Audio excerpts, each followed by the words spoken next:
Back to my channel. ಯಾರಿಗೆಲ್ಲ dry jamun ಇಷ್ಟ, so ನಮಗಂತೂ ತುಂಬ ಇಷ್ಟ, ನಮ್ಮ ಮಕ್ಳಿಗೂ ಅಷ್ಟೇ.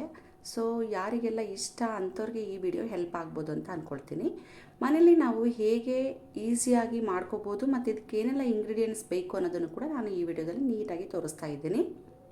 ಡ್ರೈ ಜಾಮೂನ್ಗಿಂತ ಲಿಕ್ವಿಡ್ ಜಾಮೂನು ನೋಡಿ ಅದನ್ನು ಮಾಡ್ಕೊಂಡ್ವಿ ಅಂದರೆ ಒಂದು 2 ಡೇಸ್ ಮ್ಯಾಕ್ಸಿಮಮ್ ಅಂದರೆ ಒಂದು 2 ಡೇಸ್ ಇಟ್ಕೋಬೋದು. ಈ ಡ್ರೈ ಜಾಮೂನ್ ಬಂದುಬಿಟ್ಟು ಒಂದು ವೀಕು ಆದ್ರೂ ಏನೂ ಆಗೋದಿಲ್ಲ. ಸೊ ನೀಟಾಗಿ ಫ್ರಿಜರ್ ಮಾಡಿ ಇಟ್ಕೋಬೇಕಾಗುತ್ತೆ ಅಷ್ಟೇ. ನಾವು ಫ್ರಿಜ್ಜಲ್ಲೇ ಅಂತ ಏನಿಲ್ಲ, ಹೊರಗಡೆನೇ ಇಟ್ಕೋಬೋದು, ಕೆಡೋದಿಲ್ಲ. ಬಟ್ ಅದು ಮಾಡೋ ಮೆಥಡ್ ಮೇಲೆ ಹೋಗುತ್ತೆ ಅಷ್ಟೇ. ಸೊ ಅದಕ್ಕೂ ಮೊದಲು ಯಾರೆಲ್ಲ ನನ್ನ ಚಾನಲ್ ಸಬ್ಸ್ಕ್ರೈಬ್ ಮಾಡಿದೆ ನೋಡ್ತಾ ಇದ್ದೀರಾ, ಪ್ಲೀಸ್ ಸಬ್ಸ್ಕ್ರೈಬ್ ಮಾಡಿ, ಹಾಗೆ ಪಕ್ಕದ ಬೆಲ್ಲೈಕನ್ನ ಪ್ರೆಸ್ ಮಾಡಿ ಆಲ್ ಅಂತ ಕೊಡಿ. ಆಗ ನಾನು ಹಾಕೋ ಎಲ್ಲ ವೀಡಿಯೋಸ್ ನೋಟಿಫಿಕೇಷನ್ ಕೂಡ ನಿಮಗೆ ಬಂದು ರೀಚ್ ಆಗುತ್ತೆ. ಇದಕ್ಕೆ ಏನೇನೆಲ್ಲ ವಸ್ತುಗಳು ಬೇಕು ಇದು ನಾನು ಕೇಳಿದ ನಂತರ ಇಷ್ಟೇನಾ ಬೇಕಾಗೋದು ಅಂತಲೂ ಕೂಡ ಅನಿಸ್ಬೋದು. ಸೊ ಇದೆಲ್ಲ ಡೀಟೇಲ್ಸ್ ಗೊತ್ತಾಗಬೇಕಂದ್ರೆ ವಿಡಿಯೋನ ಸ್ಕಿಪ್ ಮಾಡದೆ ಕೊನೆವರೆಗೂ ನೋಡಿ, ಆಗ ನಿಮಗೆ ನೀಟಾಗಿ ಇನ್ಫಾರ್ಮೇಷನ್ ಗೊತ್ತಾಗುತ್ತೆ. ಸೊ ಹಾಗಿದ್ರೆ ಬನ್ನಿ ಏನೇ ಬೇಕು ಅಂತ ನೋಡ್ಕೊಂಡು ಬರೋಣ. ನಾನು ಮೊದಲಿಗೆ ಇಲ್ಲಿ ಒಣ ಕೊಬ್ಬರಿನ ತೊಗೊಂಡ್ಬಿಟ್ಟು ಚಿಕ್ಕದಾಗಿ ಪೀಸ್ ಮಾಡಿ ಇಟ್ಕೊಂಡಿದ್ದೆ. ಇದನ್ನು ತುರ್ಕೊಳ್ಳಬಹುದು. ಅದನ್ನು ಹೆಚ್ಕೊಂಡಾದ ನಂತರ ನಾನು ಮಿಕ್ಸಿ ಜಾರಲ್ಲಿ ಸಣ್ಣಗೆ ಪೌಡ್ರ್ ಮಾಡ್ಕೊಂಡಿದ್ದೀನಿ. ತರಿಯಾಗಿದ್ದರೂ ನಡೆಯುತ್ತೆ, ಫುಲ್ ಪೌಡ್ರ್ ಅಂತ ಏನಿಲ್ಲ. ಅದಕ್ಕೆ ನಾನು ಇದನ್ನು ಮಿಕ್ಸಿ ಜಾರಲ್ಲಿ ಪೌಡ್ರ್ ಮಾಡ್ಕೊಂಡಿದ್ದೀನಿ. ಇದನ್ನು ಮಾಡ್ಕೊಂಡ ನಂತರ ಸೈಡಿಗೆ ಎತ್ತಿಟ್ಕೋಬೇಕಾಗುತ್ತೆ. ಆನಂತರ ನಾನಿಲ್ಲಿ ಒಂದು 3 ಪಾಕೆಟು MTR ಅವರ ಗುಲಾಬ್ ಜಾಮೂನ್ ಪೌಡ್ರ್ ತೊಗೊಂಡಿದ್ದೀನಿ. ಸೊ ಇದನ್ನು ನೋಡಿ ನೀಟಾಗಿ ಗಮನಿಸ್ತಿರ್ಬೋದು. ಒಂದು 3 ಪ್ಯಾಕ್ ತೊಗೊಂಡಿದ್ದೀನಿ. ಏನಕ್ಕಂದರೆ ನನಗೆ ತುಂಬ ಕ್ವಾಂಟಿಟಿ ಬೇಕಿತ್ತು. ಸೊ ಫಂಕ್ಷನ್ ಇದ್ದಿದ್ದರಿಂದ ಮನೇಲಿ ಎಲ್ಲರಿಗೂ ತಿನ್ನೋದಕ್ಕೆ ಬೇಕಿತ್ತು. ಹಾಗಾಗಿ ಅದನ್ನೆಲ್ಲ ಕಟ್ ಮಾಡಿಕೊಂಡು ಒಂದು ಪ್ಯಾನ್ಗೆ ಅಥವಾ ನಿಮಗೆ ಯಾವುದು ಅನುಕೂಲ ಆಗುತ್ತೋ ಆ ಒಂದು ಬೌಲ್ಗೆ ಅದನ್ನು ಟ್ರಾನ್ಸ್ಫರ್ ಮಾಡ್ಕೊಳ್ಳಿ ಪೌಡ್ರನ್ನ. ನೀರನ್ನು ಎಷ್ಟು ಪ್ರಮಾಣದಲ್ಲಿ ಹಾಕ್ಕೋಬೇಕು ಅಂದರೆ ಇಲ್ಲಿ ತೋರಿಸ್ತಾ ಇದ್ದೀನಿ, ನೀಟಾಗಿ ನೀವು ಅಬ್ಸರ್ವ್ ಮಾಡಿ. ಇಲ್ಲಿ ಕಲಿಸ್ಕೊಳ್ಳೋದು ತುಂಬ ಮುಖ್ಯ ಆಗುತ್ತೆ. ನಾದ್ಕೋಬಾರ್ದು, ನಾದ್ಕೊಂಡ್ರೆ ಅದರದ್ದು ಒಂದು ಹದ ಬಂದುಬಿಟ್ಟು ಚೇಂಜ್ ಆಗುತ್ತೆ, ಸಾಫ್ಟ್ ಬರೋದಿಲ್ಲ ಜಾಮೂನು. ಕೆಲವರು ಚೆನ್ನಾಗಿ ನಾದ್ಕೊಳ್ತಾ ಇರ್ತಾರೆ. ಸೊ ಅದು ರಾಂಗ್ ಮೆಥಡ್ ಅಂತ ಅಂದ್ಕೊಳ್ತೀನಿ ನಾನು. ಯಾಕಂದರೆ ನಾನು ಒಂದೊಂದು ಸರಿ ಆ ತಪ್ಪುಗಳನ್ನು ಮಾಡಿ ಅದು ಜಾಮೂನು ನೀಟಾಗಿ ಬರದೇ ಇರೋದು ಕೂಡ ಆಗಿದೆ. ಹಾಗಾಗಿ ಇದನ್ನು ಈ ಹದಕ್ಕೆ ನಾರ್ಮಲಾಗಿ ಕಲಿಸ್ಕೊಳ್ಳಿ.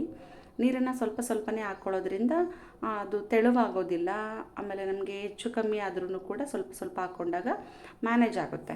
ಸೊ ಅದಕ್ಕೆ ನೋಡಿ ನಾನು ಜಸ್ಟ್ ಮಿಕ್ಸ್ ಮಾಡ್ತಾ ಇರೋದಷ್ಟೇ, ನಾದ್ಕೊಳ್ತಾ ಇಲ್ಲ. ಈ ಹದಕ್ಕೆ ಕಲಿಸ್ಕೊಂಡ ನಂತರ ನಾವೇನು ಮಾಡಬೇಕು, ಒಂದು 5 ಮಿನಿಟ್ಸು ಇದನ್ನು ಕ್ಲೋಸ್ ಮಾಡಿ ನೆನೆಯೋದಕ್ಕೆ ಬಿಡ್ತಾ ಇದ್ದೀನಿ. ಈ ರೀತಿಯಾಗಿ ಚೆನ್ನಾಗಿ ನೆಂದ್ಕೋಬೇಕದು. ಇವಾಗ ನೆಂದಿದೆ. ನೆಂದ ನಂತರ ನಾನು ಚಿಕ್ಕದಾಗಿ ಸ್ವಲ್ಪ ಹಿಟ್ಟುಗಳನ್ನು ತೊಗೊಂಡು ಏನು ಮಾಡ್ತಾಯಿದ್ದೀನಿ, ಚಿಕ್ಕ ಉಂಡೆ ಮಾಡ್ಕೋಬೇಕು. ನಿಮಗೆ ಯಾವ ಸೈಜ್ಗೆ ಉಂಡೆ ಬೇಕಾಗುತ್ತೆ ಅಂದರೆ ಜಾಮೂನು ಬೇಕಾಗುತ್ತೆ, ಸೊ ಆ ಸೈಜ್ಗೆ ಮಾಡ್ಕೊಳ್ಳಿ. ಸ್ವಲ್ಪ ದೊಡ್ಡದಿದ್ರೂ ನಡೆಯುತ್ತಂದರೆ ದೊಡ್ಡ ತೊಗೊಳ್ಳಿ. ನಾನೊಂದು ಮೀಡಿಯಮ್ ಸೈಜ್ ತೊಗೊಳ್ತಾ ಇದ್ದೀನಿ, ಇಷ್ಟಾಗಿ. ಸೊ ನನಗೆ ನಮ್ಮ ಸಿಸ್ಟರು ಮತ್ತು ನಮ್ಮ ಮನೆಯವ್ರ ಅಕ್ಕ ಇದ್ದರು, ಅದು ಜಾಸ್ತಿ ಮಾಡೋದಿತ್ತಲ್ಲ, ಹಾಗಾಗಿ 3 ಸೇರಿಕೊಂಡೇ ಮಾಡಿದ್ವಿ. ಉಂಡೆ ಮಾಡೋದಕ್ಕೆ ಒಂದಿಬ್ಬರು ಕೂತ್ಕೊಂಡ್ವಿ, ಆಮೇಲೆ ಕರಿಯೋದಕ್ಕೂ ಒಬ್ಬರು ಹೋದ್ವಿ. ಆ ರೀತಿಯಾಗಿ ಉಂಡೆಗಳು ಮಾಡೋಕ್ಕೆ ಸ್ಟಾರ್ಟ್ ಆದಮೇಲೆ ನಾವು ಇನ್ನೊಂದು ಪಾತ್ರೆಯಲ್ಲಿ ಏನು ಮಾಡಿದ್ವಿ, ಸಕ್ಕರೆನ ಕರಗೋದಕ್ಕೆ ಇಟ್ಕೊಂಡಿದ್ವಿ. ಇಲ್ಲಿ ಸಕ್ಕರೆ ಎಷ್ಟು ತೊಗೋಬೇಕಾಗುತ್ತೆ ಅಂತಂದರೆ ನೋಡಿ, ಇಲ್ಲಿ ನೀವು ಸ್ವಲ್ಪ ಹೆಚ್ಚು ಕಮ್ಮಿ ತಗೊಂಡ್ರು ಕೂಡ ಪಾಕ ಉಳಿಬೋದು ಅಷ್ಟೇ. ಪಾಕ ಉಳಿದ್ರೂ ಅದೇನು ವೇಸ್ಟ್ ಆಗೋದಿಲ್ಲ, ಬೇರೆ ರೆಸಿಪಿಗೆ ಯೂಸ್ ಮಾಡ್ಕೋಬೋದು. ಇದು ಸಕ್ಕರೆ ನೆನೆಯೋ ಹಾಗೆ ಸ್ವಲ್ಪ ನೀರು ಹಾಕ್ಕೋಬೇಕು ಅಂತ ಯೂಶಲಿ ಕೆಲವರು ಹೇಳ್ತಾರೆ. ಸೊ ಇಲ್ಲಿ ಹಾಗೇನಿಲ್ಲ. 1 kg ಸಕ್ಕರೆ ತೊಗೊಂಡ್ರೆ ನೀವು 1.5 ಲೋಟದಷ್ಟು, ಒಂದು ಫುಲ್ಲು ಗ್ಲಾಸ್ ಬರುತ್ತಲ್ಲ ಅಷ್ಟು ನೀರು ಹಾಕ್ಕೊಂಡ್ರೂ ಕರೆಕ್ಟಾಗಿ ಬರುತ್ತೆ. ಇಲ್ಲಾಂದರೆ ತುಂಬ ತಿಕ್ಕಾಗಿ ಬಂದುಬಿಡುತ್ತೆ ಪಾಕ. ಆವಾಗ ಅದು ಜಾಮೂನ್ ಏನಾಗುತ್ತೆ, ಹೀರ್ಕೊಳ್ಳೋದಕ್ಕೂ ತುಂಬ ಹೊತ್ತು ಟೈಮ್ ತೊಗೊಳುತ್ತೆ. ಸೊ ತೆಳುವಾಗೋದ್ರಿಂದ ಅದು ಬೇಗನೆ ಅಬ್ಸರ್ವ್ ಆಗುತ್ತೆ ಜಾಮೂನ್ಗೆ. ಹಾಗಾಗಿ ನಾನಿಲ್ಲಿ ಕಾಯ್ದಕ್ಕೆ ಇಟ್ಕೊಂಡು ಏಲಕ್ಕಿ ಸಿಪ್ಪೆ ಹಾಕ್ಕೊಳ್ತಾ ಇದ್ದೀನಿ. ಅದು ಏಲಕ್ಕಿ ಪೌಡ್ರ್ ಕೂಡ ಮಾಡಿಟ್ಕೊಂಡಿದ್ದೆ. ಪಾಕ ಚೆನ್ನಾಗಿ ಸ್ವಲ್ಪ ಕುದಿಯುವಾಗ ಏಲಕ್ಕಿ ಪೌಡ್ರ್ ಹಾಕ್ಕೊಂಡ್ರೆ ಬೆಟರ್ ಅಂತೇಳಿ ನಾನು ಸ್ಟಾರ್ಟಿಂಗ್ ಹಾಕಲಿಲ್ಲ, ಅಂದರೆ ಸ್ವಲ್ಪ ಕರಗಬೇಕು.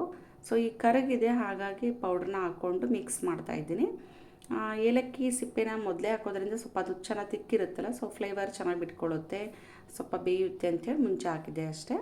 ಆ ಪಾಕ ಆದ ನಂತರ ಸೈಡಿಗೆ ಎತ್ತಿಟ್ಕೊಂಡು ಈ ರೀತಿಯಾಗಿ ನೋಡಿ, ಈ ಸೈಜಲ್ಲಿ ರೋಲ್ ಮಾಡಿಕೊಂಡು ನಾವು ಒಂದು ಸೈಡಿಗೆ ಎತ್ತಿಟ್ಕೊಂಡು ಎಣ್ಣೆನ ಕಾಯ್ದಕ್ಕೆ ಇಟ್ಕೊಂಡಿದ್ವಿ.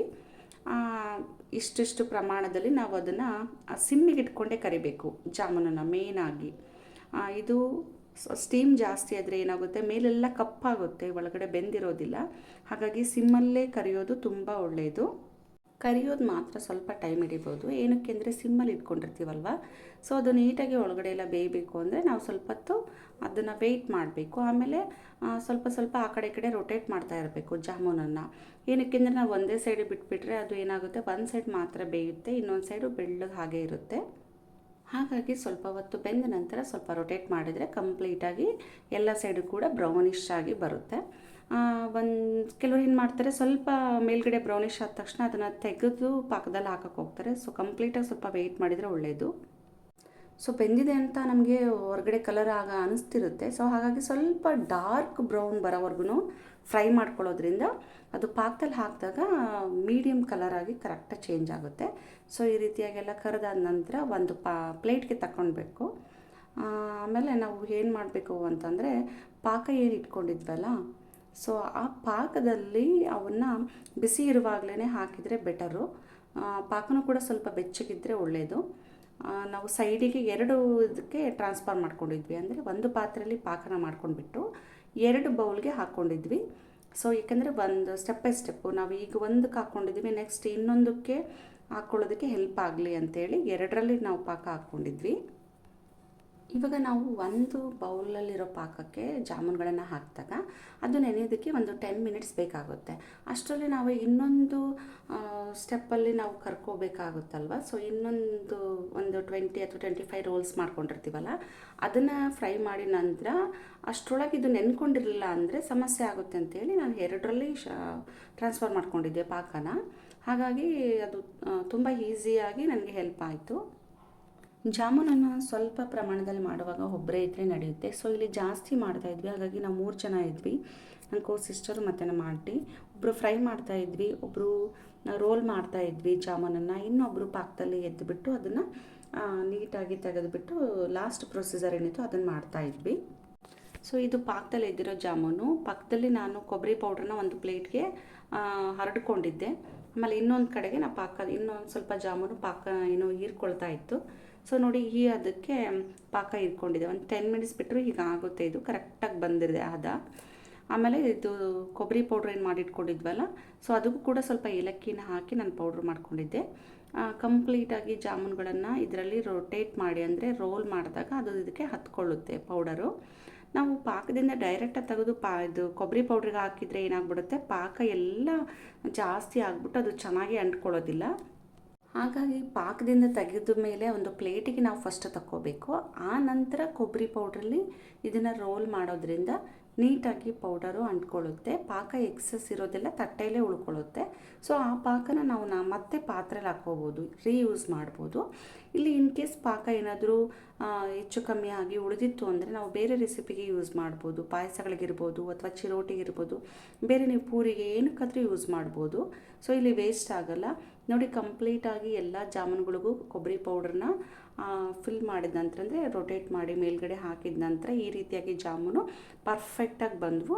ತುಂಬ ಚೆನ್ನಾಗಿ ಕಾಣಿಸ್ತಾ ಇತ್ತು. ಅಷ್ಟೇ ಅಲ್ಲ, ರುಚಿ ಕೂಡ ತುಂಬ ಚೆನ್ನಾಗಿತ್ತು. ಇದು ನಾವು ನೈಟ್ ಮಾಡಿದ್ವಿ ಅಂದರೆ ಬೆಳಗಿನಷ್ಟೊತ್ತಿಗೆ ಅದು ಅಷ್ಟು ಕೂಡ ಚೆನ್ನಾಗಿ ಹೀರ್ಕೊಂಡ್ಬಿಟ್ಟು ಪಾಕನ ನೀಟಾಗಿ ಅಬ್ಸರ್ವ್ ಮಾಡ್ಕೊಂಡಿರುತ್ತಲ್ವ. ಸೊ ಕೊಬ್ಬರಿ ಪೌಡರ್ ಜೊತೆಗೆ ಮಿಕ್ಸ್ ಆಗಿ ರುಚಿ ತುಂಬ ಚೆನ್ನಾಗಿರುತ್ತೆ. ಎಲ್ಲರೂ ಕೂಡ ತುಂಬ ಇಷ್ಟಪಟ್ಟು ತಿನ್ನುವಂಥ ರೆಸಿಪಿ ಇದು. ನೋಡಿದ್ರಲ್ಲ, ಮನೇಲೇ ಡ್ರೈ ಜಾಮೂನ ಹೇಗೆ ಮಾಡ್ಕೋಬೋದು ಅನ್ನೋದನ್ನು. ಸೊ ನೀವು ಕೂಡ ಟ್ರೈ ಮಾಡಿ ನೋಡಿ, ಹೇಗೆ ಬಂತು ಡ್ರೈ ಜಾಮೂನ್ ಅನ್ನೋದನ್ನು ನನಗೆ ಕಮೆಂಟ್ ಮೂಲಕ ತಿಳಿಸಿ. ಇಷ್ಟ ಆಗಿದ್ರೆ ಲೈಕ್ ಮಾಡಿ, ಶೇರ್ ಮಾಡಿ. ಹಾಗೆ ನನ್ನ ಚಾನಲ್ನ ಸಬ್ಸ್ಕ್ರೈಬ್ ಮಾಡದೆ ನೋಡ್ತಾ ಇದ್ದರೆ ಪ್ಲೀಸ್ ಸಬ್ಸ್ಕ್ರೈಬ್ ಮಾಡೋದನ್ನು ಮಾತ್ರ ಮರಿಬೇಡಿ. ಮತ್ತೊಂದು ವಿಡಿಯೋದೊಂದಿಗೆ ಸಿಗ್ತೀನಿ. ಅಲ್ಲಿವರೆಗೂ ನಮಸ್ಕಾರ. Thank you for watching. Take care.